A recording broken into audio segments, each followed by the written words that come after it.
Hello anime weebs, this is सैंकी और आज हम बात करेंगे episode number 8 of Solo Leveling की। तो बिना किसी देरी के स्टार्ट करते हैं explanation of episode number 8 of Solo Leveling. तो शुरुआत में हॉस्पिटल के अंदर जिन्हों अपनी मॉम के पास बैठा है, जहां वो मॉम को बोलता है कि शायद वो एक्सर ऑफ लाइफ के पोर्शन से ठीक हो जाएंगी और पोर्शन के लिए उसे 3 आइटम्स कलेक्ट करने होंगे और जिन्हों को अपना लेवल अप भी करना होगा जिससे वो आइटम्स को गैदर कर सके। सीन चेंज होता है और जिन्हू से मिलने कैफे में जाता है, जहां वो जिन्हू का ऑफर एक्सेप्ट करने के लिए तैयार है, पर उसकी एक शर्त है। और जिन्हू पूछता है कि क्या शर्त है, तो जिन्हू बोलता है कि वो दोनों 2 लोगों के साथ ही सी क्लास डंजन्स में रेड पर जाएंगे। जिन्हू कहता है कि पर सी क्लास डंजन में एंटर होने के लिए उन्हें मिनिमम 8 हंटर्स की ज़रूरत है। और जिन्हू कहता है कि हम डोंगसुक का तरीका यूज़ करेंगे। जिन्हू कहता है कि ये डेंजरस नहीं है क्या? जिन्हू बोलता है कि अगर हम दोनों जाते हैं तो तुम अपनी बची हुई रेड्स बिना किसी इंजरी के कंप्लीट कर सकते हो।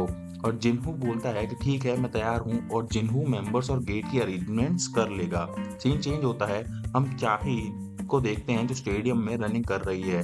चाही बेंच पर बैठ जाती है और बोलती है, मैं तुम्हारे लिए क्या कर सकती हूँ। तभी एक आदमी जो छुपा हुआ था वो सामने आता है और बोलता है कि हम सरप्राइज, तुम एस क्लास हंटर हो, मैं तुम्हारी टाइमिंग चेक कर रहा था।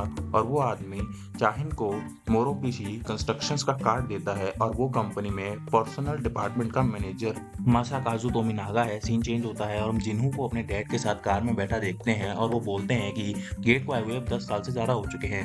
वर्ल्ड बहुत ही जल्दी चेंज हो रहा है। अब इंफ्रास्ट्रक्चर, मीडिया, पॉलिटिक्स, कुछ भी चीज़ें डंजन से अनरिलेटेड नहीं हो सकती। और डंजन्स में हंटर ही जाते हैं और जो लोग उन हंटर्स को मैनेज करते हैं वो एक पब्लिक ऑर्गेनाइजेशन है जिसका नाम हंटर एसोसिएशन है।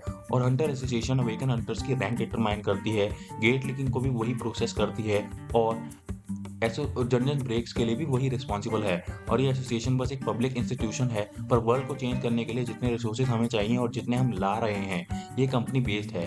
हंटर इंडस्ट्री के ऊपर जो गिल्ड कहलाता है और गिल्ड बहुत प्रॉफिट बना रहे हैं, उनमें से हंटर गिल्ड, ब्याको ब्याको गिल्ड, शिनिगामी गिल्ड, म्योजो म्योजो गिल्ड और नाइट गिल्ड, ये 5 गिल्ड टॉप पर हैं। तुम ये कह सकते हो कि ऑलमोस्ट प्रॉफिट्स को मोनोपोलाइज करते हैं। मैं ऐसी सिचुएशंस में बैठकर नहीं देख सकता। जो रिसोर्सेज लोगों की लाइफ ब्लड हैं, हम ऐसे ही उन्हें किसी के पास नहीं छोड़ सकते जिनके पास सिर्फ ताकत है। हम इस कंट्री के डेवलपमेंट के सपोर्टर रहे हैं और अब एक गिल्ड बनाना हमारे लिए ज़रूरी हो गया है। और जिन्हू बोलता है कि हाँ डैड, और सोचता है कि इवन ये भी केस हो, एस क्लास हंटर को निकाल भी दें पर अपने भाई के साथ बिजनेस करना एक बड़ा रिस्क है। सीन चेंज होता है और हम जिन्हू को अपनी रेगुलर ट्रेनिंग कंप्लीट करते हुए देखते हैं और अब उसे दोबारा सीक्रेट क्वेस्ट का चांस नहीं मिला है और वो सोचता है कि उसे एक नॉर्मल रैंडम बॉक्स मिला है और अगर वो खोलता है तो शायद उसे इंस्टेंस डंजन की मिल सकता है और इसकी पॉसिबिलिटी है। और वो बॉक्स खोलता है तो उसे स्क्रैच टिकट्स मिलती हैं। सीन चेंज होता है, जिन्हू वॉक कर रहा है और सोच रहा है कि उसे जल्दी लेवल अप करना होगा और अब सी क्लास डंजन उसका वेट कर रहा है मोरोबिशी के कांटेक्ट के लिए। और वो सोचता है कि पेनल्टी जोन से शायद उसका लेवल अप हो जाए, पर उसे फिर ख्याल आता है कि नहीं, अब शायद उसे मैसिव सेंटीपीड से बचकर भागना उसके लिए बहुत ही आसान हो जाएगा। तभी उसे उसके मोबाइल पर एक मैसेज आता है जो हंटर एसोसिएशन से है और ये एक अर्जेंट मैसेज है कि जिन्हू को डी रैंक गेट में जाने के लिए रिक्वेस्ट किया गया है। जिन्हों सोचता है कि उसे अब जाना ही पड़ेगा, खाली बैठने से तो ये अच्छा ही है, इवन तो उसे टीम के साथ काम करना पड़ेगा। सीन चेंज हो रहा है और हम किम को प्रैक्टिस करते हुए देखते हैं और वो अपने सबॉर्डिनेट से बात करता है और उसे भी same urgent D rank mission का मैसेज आता है और उसका स्टूडेंट पूछता है कि आप रिटायर नहीं हो रहे हो। और किम बोलता है कि उसने ये हंटर लाइफ चुनी है और भले ही उसका एक हाथ अब नहीं रहा, पर वो वर्ल्ड के लिए कंट्रीब्यूट करना चाहता है। सीन चेंज होता है और किम अपने बच्चे के साथ टाइम स्पेंड करता है और वाइफ बोलती है कि क्या तुम हंटर की जॉब जल्दी छोड़ दोगे, क्योंकि ये बहुत ही डेंजरस है और बहुत सारे लोग पहले की रेड्स में मर चुके हैं और तुम भी डेंजरस प्लेस से भाग गए थे, जानते हो ना। तभी किम की बेटी उसके पास आ जाती है और वो अपनी बेटी के साथ टाइम स्पेंड करता है। सीन चेंज हो रहा है और हम शिराकावा को देखते हैं और शिराकावा मोगामी से बोलता है कि तुमने ये अच्छा नहीं किया।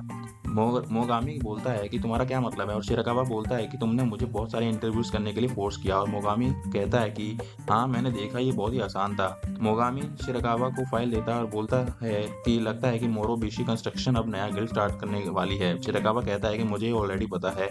सीन चेंज होता है और हम जोही को देखते हैं जो अपनी मॉम से बात कर रही है और उसकी मॉम उसकी जॉब के बारे में पूछती हैं। उसकी मॉम बोलती हैं कि तुम हमेशा डर जाती हो, तुम्हारे लिए हंटर बनने का कोई पॉइंट नहीं है।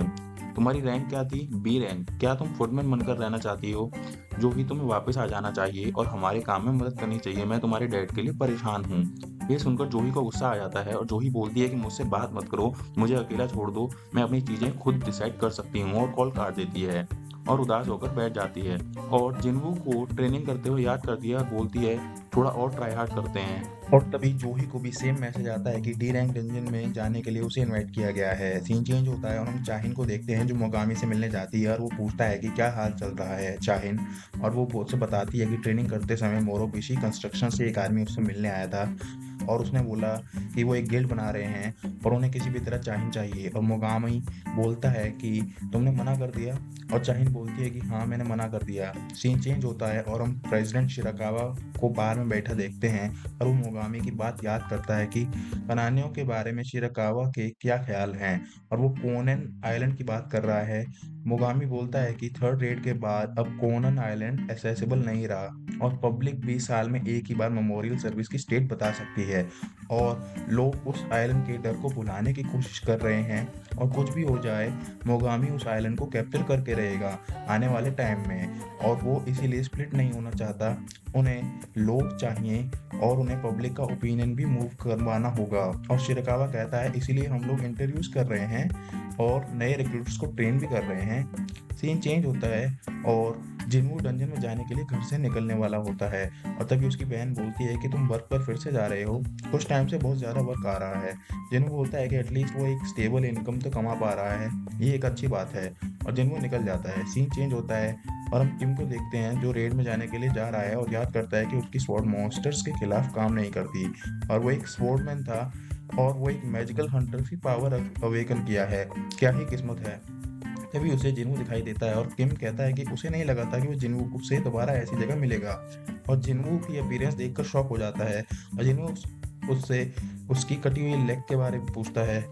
जिन्हू कहता है कि वो सीधे हॉस्पिटल में उठा, तो किम बोलता है कि पक्का किसी हाई रैंक हीलर ने तुम्हें हील किया होगा जब हंटर एसोसिएशन वाले तुम्हारी तलाश में गए थे। जिन्हू बोलता है कि किम यहाँ क्या कर रहा है, और किम बताता है कि उसे डी रैंक डंजन में रेड के लिए बुलाया गया है। और वो लोग गेट के पास जाते हैं और जो ही जिन्हू को देखकर एकदम शॉक हो जाती है। तभी एक कार उनके पास आकर रुकती है और उनमें से 3 क्रिमिनल निकलते हैं। किम और उसकी टीम को बताया जाता है कि ये क्रिमिनल्स उनके साथ रेड पर जाएंगे और क्रिमिनल्स की सज़ा इन रेड्स पर जाने से कम हो जाएगी, तो इसीलिए क्रिमिनल्स कोई दिक्कत नहीं करेंगे। और वैसे अभी भी इस एरिया में हंटर्स की कमी है और रेड्स पर जाने के लिए उनके पास इनफ मैन पावर नहीं है, और इस बार हंटर एसोसिएशन के सर्वेलेंस डिवीजन वाले लोग उनको अकम्पनी करेंगे, और 3 सी क्लास क्रिमिनल्स को संभालने के लिए डिवीजन का बी क्लास एसोसिएट उनके साथ रहेगा। जिन्हू जूही से बोलता है कि तुम रेड पर मत जाओ, और वो बोलती है कि जिन्हू वो क्या करेगा, और जिन्हू बोलता है कि वो रेड्स में जाएगा, और जूही बोलती है तो फिर मैं भी जाऊंगी। और तभी उन्हें बताया जाता है कि क्रिमिनल्स को अनकफ कर दिया गया है, और ताई से किम से पूछता है कि इस टीम का लीडर कौन है। किम बोलता है कि अगर किम लीड करे तो कोई दिक्कत तो नहीं होगी, और जिन्हों बोलता है कि श्योर किम ज़रूर लीड करे। किम बोलता है कि मुझे दोबारा एक चांस देने के लिए बहुत बहुत शुक्रिया, मेरी वजह से 7 लोग मर गए थे उस डंजन में उस दिन, मैं किसी को प्रोटेक्ट नहीं कर पाने का पूरा जिम्मेदार हूँ, पर जिन्हू की वजह से 6 लोग बच गए थे और मैं इसीलिए बहुत आभारी हूँ। और माशिमा से पूछता है कि क्या किम लीड कर सकता है, और माशिमा कहता है कि जैसी तुम्हारी मर्जी। और किम कहता है कि मैं इस टीम का लीडर हूँ, और किम और उसकी टीम अब डंजन के अंदर जाने लगती है। और दोस्तों यहाँ होता है एपिसोड 8 खत्म। I will see you in the next explanation.